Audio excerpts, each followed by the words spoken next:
Hello and welcome to my channel. आप सभी लोगों का ढेर सारा स्वागत है हमारे इस डी एन माइटी क्लास में।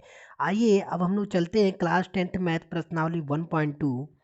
तो प्रश्नावली 1.1 में हम लोगों ने यूक्लिड विभाजन एल्गोरिथम के बारे में जान चुके थे, जो कि वो जो है a=bq+r के बेस के अनुसार जो है हमको उसमें HCF यूक्लिड विभाजन एल्गोरिथम के अनुसार ज्ञात करना होता है।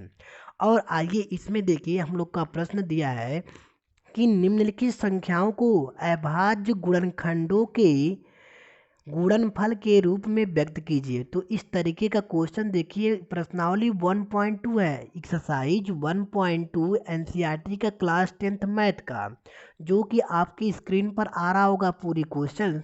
और दिया है कि निम्नलिखित संख्याओं को अभाज्य गुणनखंडों के गुणनफल के रूप में व्यक्त कीजिए। पहला क्वेश्चन 140, दूसरा है 156, तीसरा है 380 3825 और चौथा दिया है 5005 और छठवां दिया है, पांचवा दिया है 7429।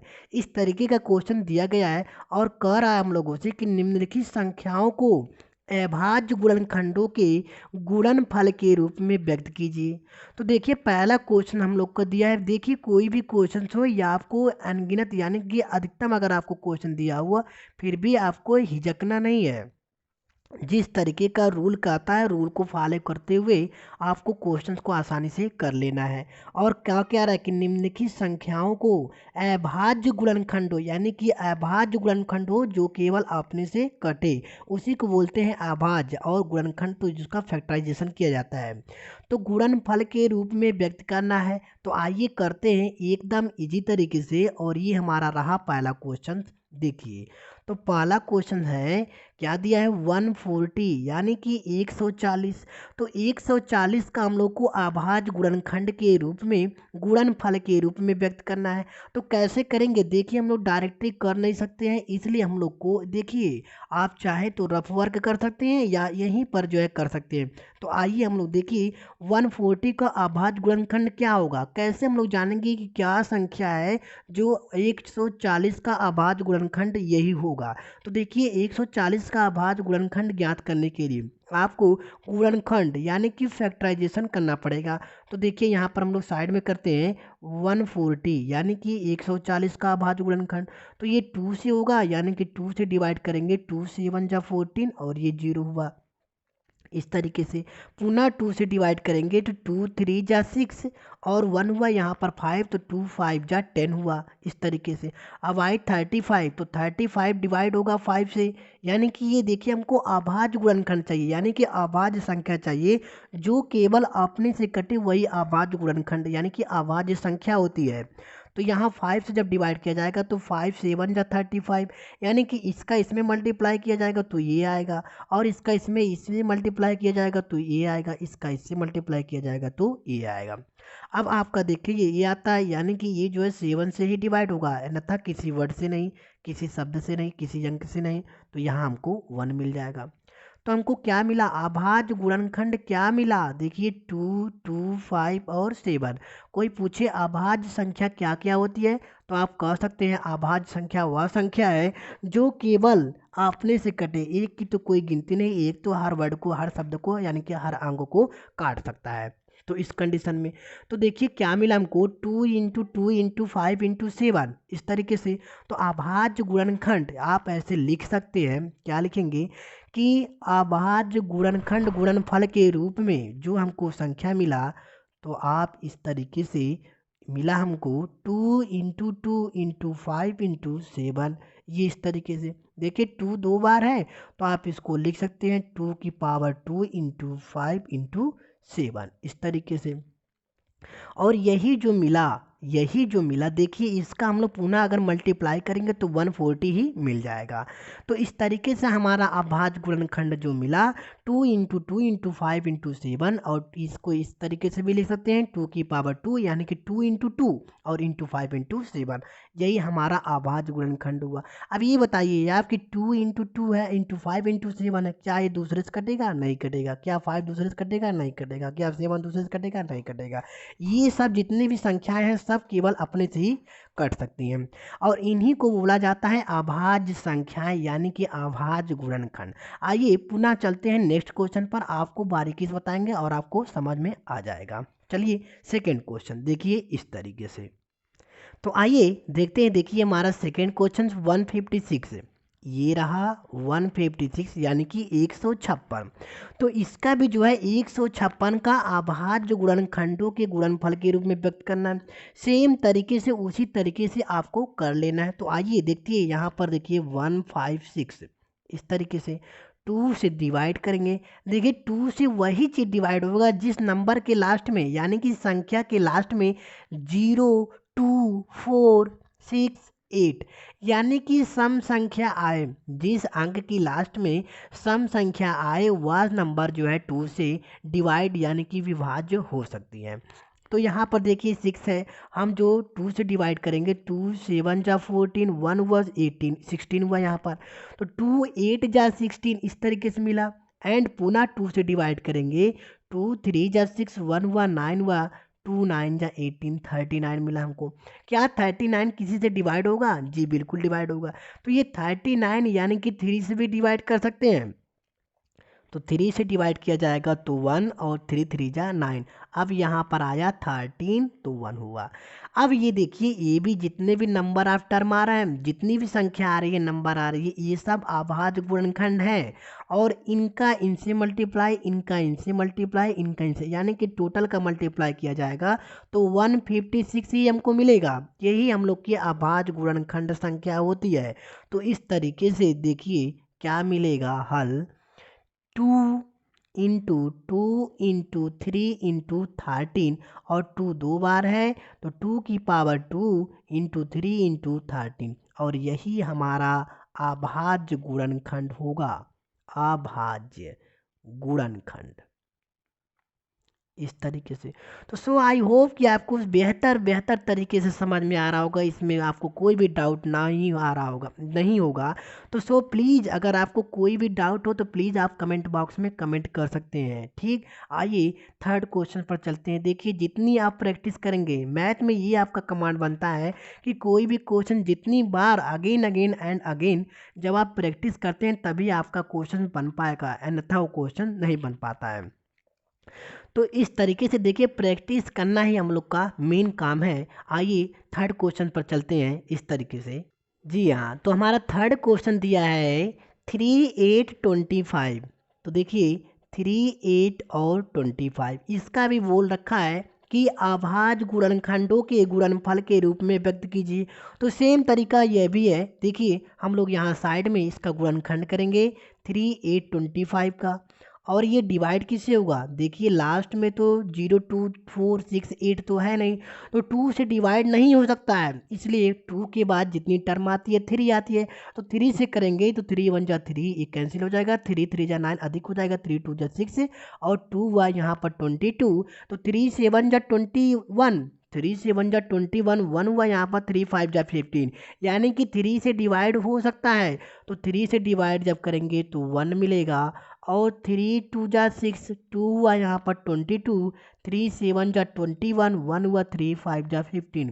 अगेन 3 से डिवाइड करेंगे तो 3 4 जा 12 और 3 2 जा 6, 1 हुआ 3 5 जा 15।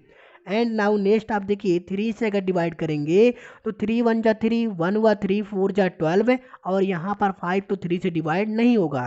4 से तो कोई चांस ही नहीं बनता है कि डिवाइड हो जाए, क्योंकि 4 1 जा 4, 1 हुआ और यहाँ पर 25 तो डिवाइड नहीं हो सकता है। इसलिए आगे हम लोग चलेंगे तो 5 से। देखिए 5 से डिवाइड करेंगे तो 5 8 जा 40 एंड 2 हुआ तो 5 5 जा 25। तो इस कंडीशन में हम लोग का 5 से डिवाइड करेंगे तो 5 8 जा 40 एंड 2 हुआ तो 5 5 जा 25 इस तरीके से। एंड पुनः 5 से डिवाइड किया जाएगा तो 5 1 जा 5 एंड 3 5 7 जा 35 इस तरीके से मिला।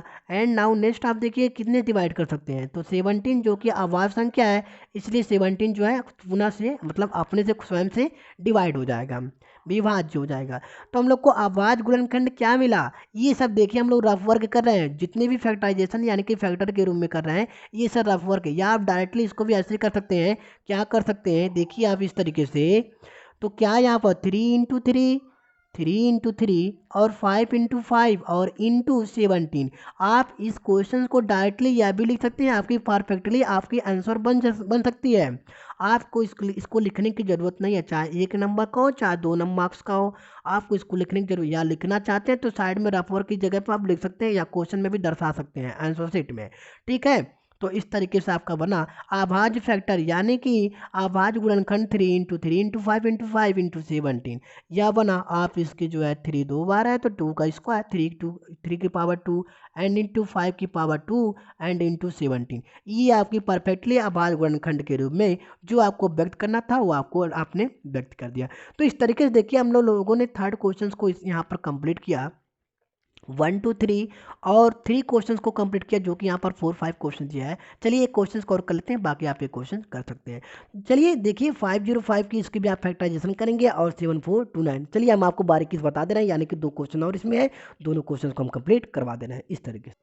जी हाँ, तो यहाँ पर 4th नंबर का क्वेश्चन जो है हम लोग का 505 यानी कि 5005, इसका भी हम लोगों को फैक्टर यानी कि आभाज्य गुणनखंड के रूप में आपको व्यक्त करना है। तो सेम तरीका वही है जो हमने आपको यहाँ पर बताया है, आपको ये साइड में फैक्टर कर लेना है। देखिए इस तरीके से, तो क्या करेंगे आप साइड में फैक्टर करेंगे तो यहाँ पर इस तरीके से 505, और इसमें आप देखिए 2 से तो डिवाइड होगा नहीं, 3 से करेंगे तो 3 1 जा 3, 2 हुआ तो 20, 3 8, 3 6 जा 18 और 2 हुआ तो 3 6 जा 8, 2 हो जाएगा 25। 3 से डिवाइड नहीं होगा, 4 से तो कोई चांस ही नहीं बनता है डिवाइड होने का, आप कर ही सकते हैं।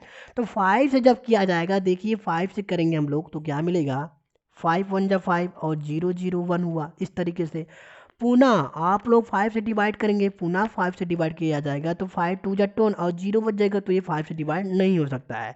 6 में तो कोई कंडीशन बन ही नहीं सकता, इसलिए 7 से देखेंगे तो 7 1 जा 7, 3 हुआ 30 हुआ, 7 4 जा 28 तो 2 हुआ मिला और 7 3 जा 21। इस तरीके से 7 से डिवाइड कर देंगे तो 7 से डिवाइड किया जाएगा तो क्या मिलेगा 1, और यहाँ पर 3 हुआ 30 हुआ, 3 4 यानी कि 7 4 यानी कि 7 चौका 28, 2 हुआ और 2 इसमें मिला तो 21 हुआ।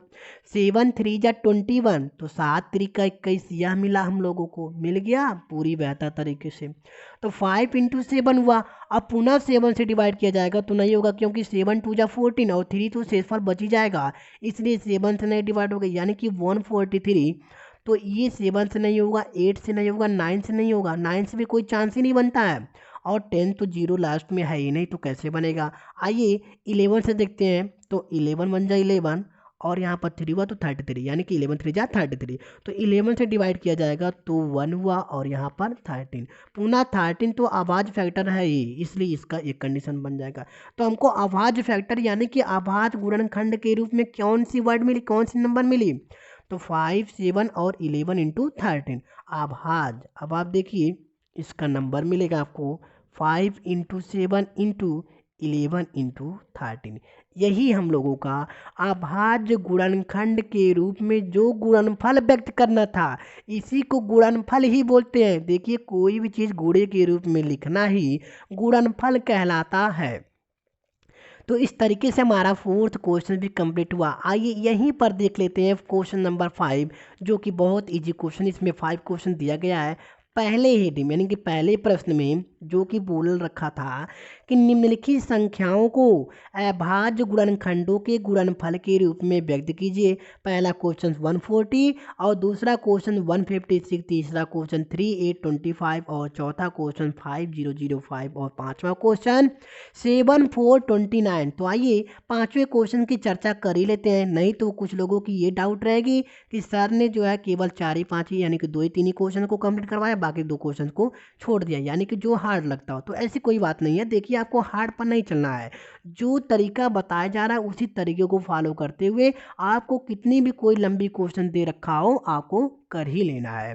तो आइए पांचवी क्वेश्चन हम लोग की क्या दे रखी है, यहाँ पर देखिए 7429 और इसकी जब यहाँ पे फैक्टर किया जाएगा तो 7429 की, तो यहाँ पर साइड में देखिए 2 से तो डिवाइड नहीं हो सकता है, 3 से डिवाइड किया जाएगा तो देखिए 3 2 जा 6, 1 हुआ, 3 4 जा 12, 2 हुआ, 3 7 जा 21, ये तो डिवाइड नहीं होगा। तो 4 से नहीं हो सकता है, 5 से नहीं हो सकता क्योंकि लास्ट में 9 है। इस तरीके से चलता चला जाएगा। देखिए ये सब अभाज्य फैक्टर हैं, क्योंकि जितने भी गुणनखंड के रूप में हमको व्यक्त करना होता है सब अभाज्य से ही अभाज्य को ही प्रदर्शित करते हैं। तो यहाँ पर देखिए हम लोग 17 से अगर करेंगे, ठीक है, तो 17 से जब डिवाइड किया जाएगा तो 17, 17 दूना 34, 17 51, 17 चौका 68 और 17 पचे 85, यानी कि 5 बार में अधिक हो जाएगा। तो 17 चौका 68 यानी कि 4 बार जाएगा। ठीक है, तो 7 4 जा 68, इस तरीके से बना हम लोग का। अब आप देखिए इसको जो है करने के लिए आप यहाँ साइड में थोड़ा सा देख लीजिए, यहाँ यहाँ यहाँ पर जो है 74 और 29 है। देखिए 74 29 और 7 4 जो है 68, यानी कि 17 चौको 68, ये हम लोग ने किया। और यहाँ से जब हम लोग लेस करेंगे यानी कि घटाएंगे तो क्या मिलेगा नंबर, अभी देखिए आप, क्योंकि हम लोग इसने इतना मल्टीप्लाई किया और इस तरीके से देखिए आप। तो यहाँ से इसमें से हम लोग को इतना घटाना है, तो घटाएंगे 14 में से 8 जाएगा, कितना मिलेगा 8 6 14, 6 हुआ और 1 कट जाएगा, यानी कि जो ये 6 बचेगा 6 वाली टर्म को आपको इसमें जोड़ देना है इसमें। तो 62 होगा, 17 चौको 68 फिर अधिक हो जाएगा। अब यहाँ पर 629 मिला हम लोगों को, मिला ना, तो जब 629 मिलेगा 17 चौको 68 अधिक बार चल जाएगा तो 3 बार ले जाएंगे, 17 दून 34, 17 3 51, यानी कि इसमें जब लेस करेंगे तो देखिए यहाँ पर 17 3 51 यहाँ तो हो जाएगा, और यहाँ से जब 2 में से 1 लेंगे तो 1, और यहाँ पर 6 में से 5 जाए 1, यानी कि 11 बचेगा।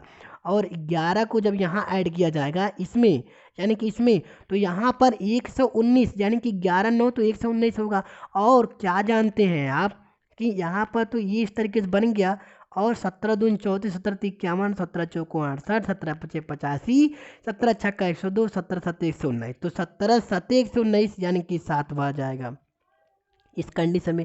यानी कि आप देखिए बेहिचक समझने का प्रयास कीजिए कि इसका इसमें जब मल्टीप्लाई किया जाए तो हमको इतना चाहिए, अगर आ जाता है तभी आपका फैक्टर सही जा रहा है, अगर नहीं आता है तो आपका फैक्टर नहीं सही जा सकता है। तो ये कंडीशन बना। अब आप देखिए 17 से पुनः अगर डिवाइड किया जाएगा यानी कि इसको विभाजित किया जाएगा तो 17 दूना 34, 17 3 51, तो 2 बार में अधिक यानी कि 3 बार में अधिक चल जाएगा। और यहाँ पर 43 में से जब 51 17 दूना 34 यानी कि इसको लेस किया जाएगा तो यहाँ पर 9 और यहाँ पर 97, यानी कि 17 से डिवाइड नहीं हो सकता है, क्योंकि 17 के टेबल में कहीं पे भी 97 का कोई चांस ही नहीं बनता है आने का। तो 17 से डिवाइड नहीं हो सकता है। आइए 19 से डिवाइड करते हैं, तो 18 से तो होगा नहीं, तो 19 से डिवाइड किया जाएगा। देखिए 19 दूना 38, 19 तिया 57, तो 43, 19 दूना 38, 8 5 13 5 हुआ, तो 19 दूना 38 2 हो गया, और यहाँ पर 5 मिला, यहाँ पर 57 हुआ। तो 19 दूना 38, 19 तिया 57, ये 23 हुआ। 23 का अगर डिवाइड मल्टीप्लाई अगर 19 में किया जा रहा है तो करते हैं, तो 437 अगर हमको प्राप्त होता है, ठीक है, तभी हम लोग का फैक्टर कंप्लीटली बाई राइट में हम लोग का ये चल रहा है, नहीं तो नहीं जा सकता है, यानी कि गलत हो सकता है। तो देखिए 23 जो कि अभाज्य फैक्टर है, तो 23 तो अपने से ही होगा। अब हमको क्या मिला 17 19 इंटू 23, जो ये आपकी पांचवी क्वेश्चन है 7 4 29 है, तो थोड़ा सा ट्रिपिकल, फिर भी आपको फिलहाल कोशिश करके ही आपको सॉल्व कर ही लेना है। तो 7 4 29 का हम लोग को फैक्टर यानी कि गुणनफल, अभाज्य गुणनखंडों के गुणनफल के रूप में क्या प्राप्त हुआ, तो यह प्राप्त हुआ 17 इंटू 19 और 19 इंटू 23। यही हम लोग का कंप्लीटली निम्नलिखित संख्याओं को अभाज्य गुणनखंडों के गुणनफल के रूप में जो व्यक्त करना था, तो 5 क्वेश्चंस हम लोग को दिया गया था और 5 क्वेश्चंस को हमने कवर कर लिया। आइए सेकंड प्रश्न पर चलते हैं, जो कि दे रखा है कि पूर्णांकों के निम्नलिखित युग्मों के एचसीएफ यानी कि हाईएस्ट कॉमन फैक्टर और एलसीएम लोवेस्ट कॉमन मल्टीपल ज्ञात कीजिए, तथा इसकी जांच कीजिए कि दो संख्याओं का गुणनफल equal to H C F into L C M है कि नहीं। चलिए देखते हैं इस तरीके से। जी हाँ, तो देखिए आपकी स्क्रीन पर आ रहा होगा कि प्रश्न नंबर 2, पूर्णांकों के निम्नलिखित युग्मों के एचसीएफ और एलसीएम ज्ञात कीजिए तथा इसकी जांच कीजिए कि दो संख्याओं का गुणनफल equal to H C F into L C M है। तो आइए इस क्वेश्चन को करते हैं और हमको जांच भी करना है। तो पहला क्वेश्चन हम लोग को दे रखा है कि 26 और 91। आइए पहले क्वेश्चन को लेकर के चलते हैं। तो यहाँ पर है 26 और 91, ये हम लोग का क्वेश्चन है। तो इसका जब यानी कि हमको पहले तो एचसीएफ ज्ञात करना है। दे रखा है कि पूर्णांकों के निम्नलिखित युग्मों के एचसीएफ और एलसीएम ज्ञात कीजिए, यानी कि इन दोनों संख्याओं का जो 26 और 91 दिया है इसका हमको एचसीएफ भी ज्ञात करना है और एलसीएम भी ज्ञात करना है। तो देखिए आप कि एचसीएफ कैसे ज्ञात करते हैं दोनों संख्याओं का। तो एचसीएफ ज्ञात करने के लिए देखिए मैं आपको पूरी बारीकी से एकदम आसान तरीके से बताऊंगा, जो कि कोई भी बहुत कम ही लोग इसके बारे में बता सकते हैं। तो 26 है, आपको यहाँ साइड में ले लेना है कि 26 का आपको फैक्टर करेंगे तो 2 से किया जाएगा। तो यहाँ पर 2 1 जा 2 और 2 3 जा 6 और ये 13 से होगा तो ये 1 हो जाएगा, यानी कि इसका फैक्टर मिला 2 इंटू 13 और यह इक्वल टू 26 के बराबर। और पुनः 91, तो 91 का किया जाएगा तो ये 2 से तो डिवाइड होगा नहीं और 3 से भी नहीं होगा, 3 से भी नहीं होगा। और यानी कि 7 से अगर किया जाएगा तो 7 1 जा 7 और 2 होगा तो 7 3 जा 21 और यह चीज़ मिला 13। और इसका जब मल्टीप्लाई मिला तो 7 इंटू 13 और यह इक्वल टू 19 यह मिला। देखिए तो हमको क्या ज्ञात करना है, एचसीएफ और एलसीएम। तो एचसीएफ कैसे ज्ञात किया जाता है, देखिए एचसीएफ ज्ञात करने के लिए यानी कि हाईएस्ट कॉमन फैक्टर, महत्तम समापवर्तक जिसको हिंदी में बोलते हैं, तो इसका जब ज्ञात करेंगे यानी कि जो दोनों में कांस्टेंट हो, दोनों में हमको देखिए 2 इसमें तो 2 इसमें नहीं है, 7 इसमें तो 7 इसमें नहीं है, यानी कि 13 है तो 13 ही दोनों का क्या कहलाएगा, एचसीएफ कहलाएगा। अगर आप यूक्लिड विभाजन एल्गोरिथम से भी एचसीएफ ज्ञात करना चाहते हैं तो A is greater than B, A is greater than B यानी कि ए बड़ा है बी से, तो ए यहाँ पर 91 को लिया जाएगा और बी 26 को लिया जाएगा, यही आपका एचसीएफ कहलाएगा। और इसको सॉल्व कर देंगे तो आपका जो मान यानी कि भागफल के जिससे डिवाइड करेंगे जो मान आएगा यानी कि A equal to B Q plus R, जो बी का मान आता है वही आपका एचसीएफ कहलाता है एल्गोरिथम में, यानी कि यूक्लिड विभाजन एल्गोरिथम में।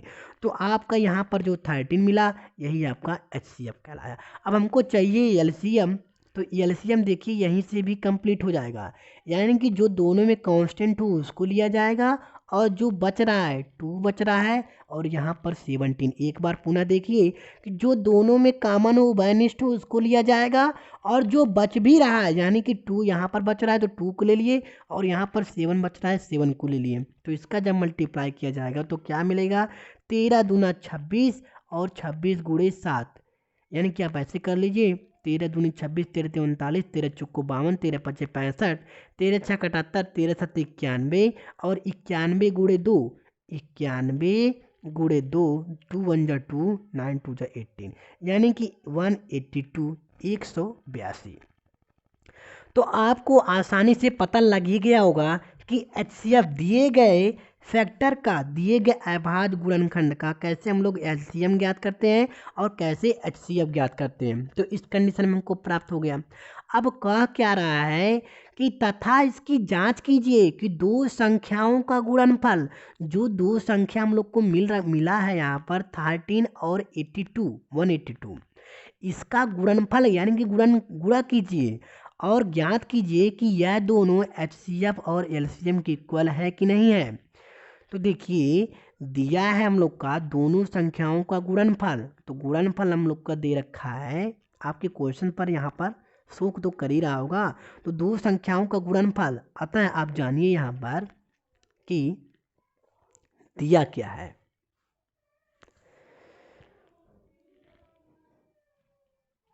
दिया है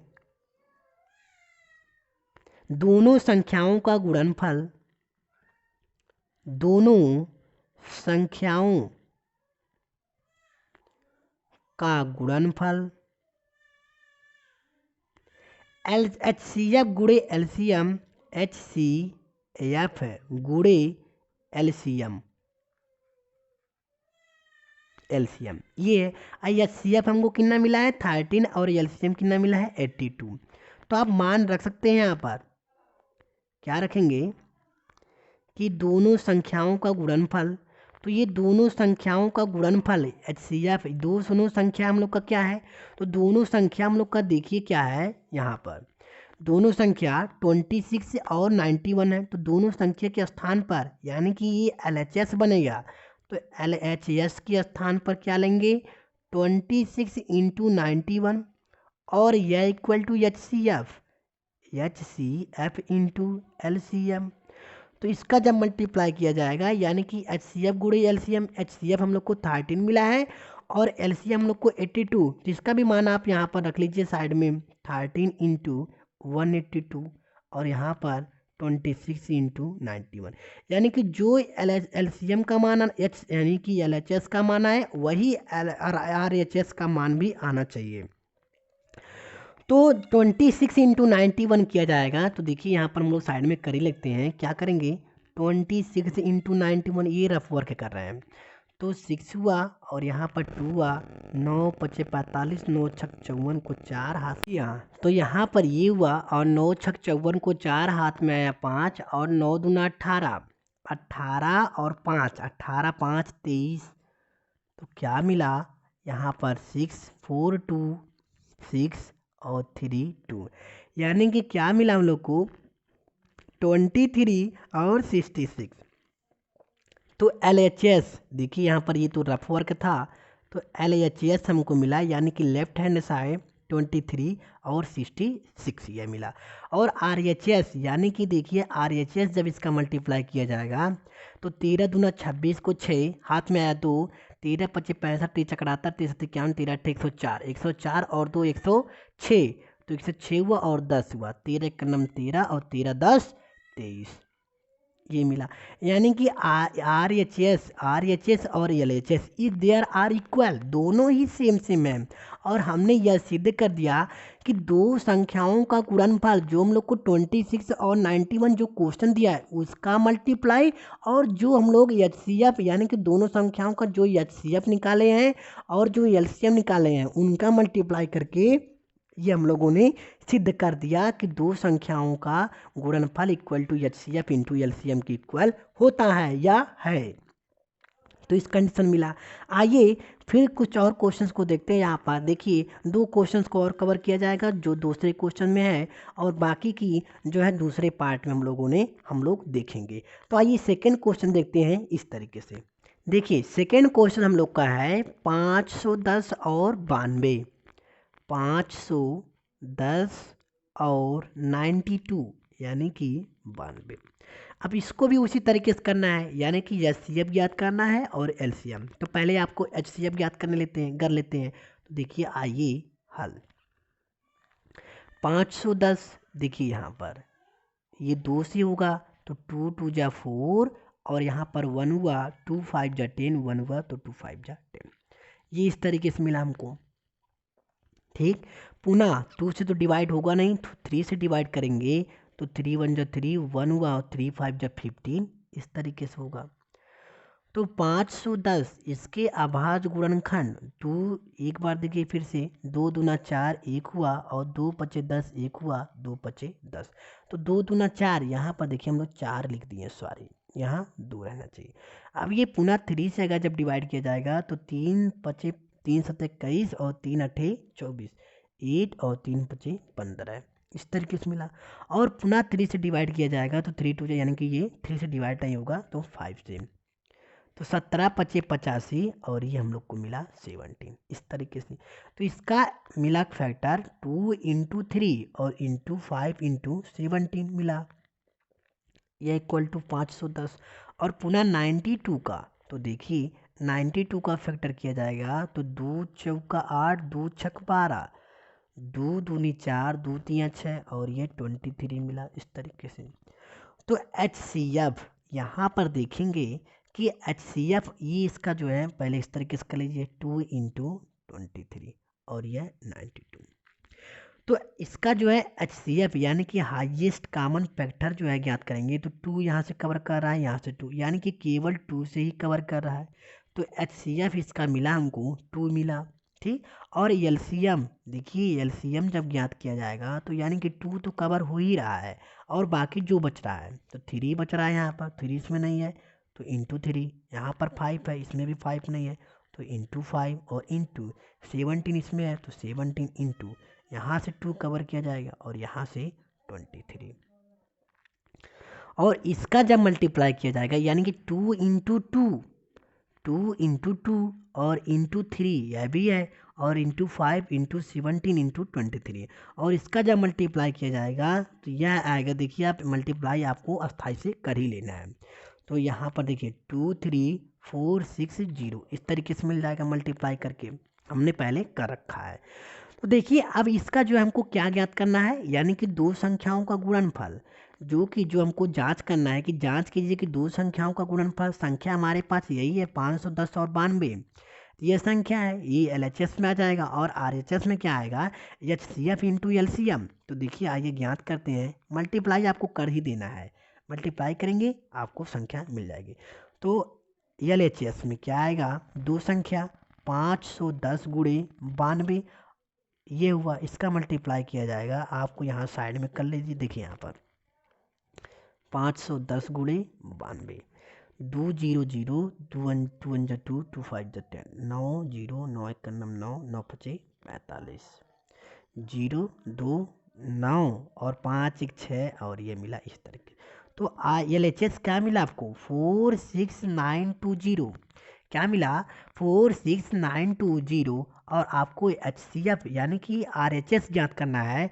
तो आइए RHS देखिए हमारे पास यह इक्वल टू LCM और इंटू HCF, इस तरीके से। LCM हमारे पास क्या है 23460 और HCF क्या है 2 है, तो 2 का मल्टीप्लाई कर दीजिए, 0 2 6 जा 12, 1 हुआ, 2 4 जा 8 9 हुआ और 2 3 जा 6 2 4 जा 2 2 जा 4, यह मिला। देखिए RHS इक्वल टू LHS दोनों सीधे इक्वल है ना, तो इस तरीके से हमको प्रूव्ड कर लेना है। तो आई होप कि आपको ये हमारा वीडियो पूरी अच्छी तरीके से समझ में आ रहा होगा। इस तरीके से आप क्वेश्चन नंबर 3 को भी कंप्लीट कर सकते हैं। अगर ना आए फिर भी आप क्वेश्चंस को करने की कोशिश कीजिए, अगेन एंड अगेन कोशिश कीजिए, ना आए तो कमेंट बॉक्स में जरूर कमेंट कीजिए कि सर ये क्वेश्चन हमसे नहीं लगा, और पुनः आप इसका जो है क्वेश्चन हमको क्वेश्चन का सलूशन बता दीजिए। तो इस तरीके से हम जो है कोशिश करेंगे बताने के लिए। और आपकी देखिए प्रश्नावली 1.2 में 4 यानी कि 3 4 5 6 7 जो कि और एक पार्ट लिया जाएगा, और उस क्वेश्चन में हम लोग उस वीडियो में पूरी अच्छी तरीके से कवर कर लिया जाएगा। सो आई होप कि ये वीडियो हमारा समझ में आया होगा आप लोगों को, इसलिए हमारे चैनल पर बने रहें, ज़्यादा से ज़्यादा इस चैनल को लाइक करें, सब्सक्राइब करें और कमेंट करना ना भूलें। ये देखिए जितने भी हम लोग प्रयास कर रहे हैं सब आप ही के अनुसार प्रयास किया जा रहा है, इसलिए हमारे वीडियो को पूरी लास्ट देखिए, और कहीं पे भी कुछ भी डाउट हो तो कमेंट बॉक्स में कमेंट जरूर कीजिए। ये रहा हमारा DN माइटी क्लासेज, यानी कि DN माइटी क्लासेज में आपको फिजिक्स केमिस्ट्री बायोलॉजी और मैथ तो मैं प्रोवाइड करा ही रहा हूँ।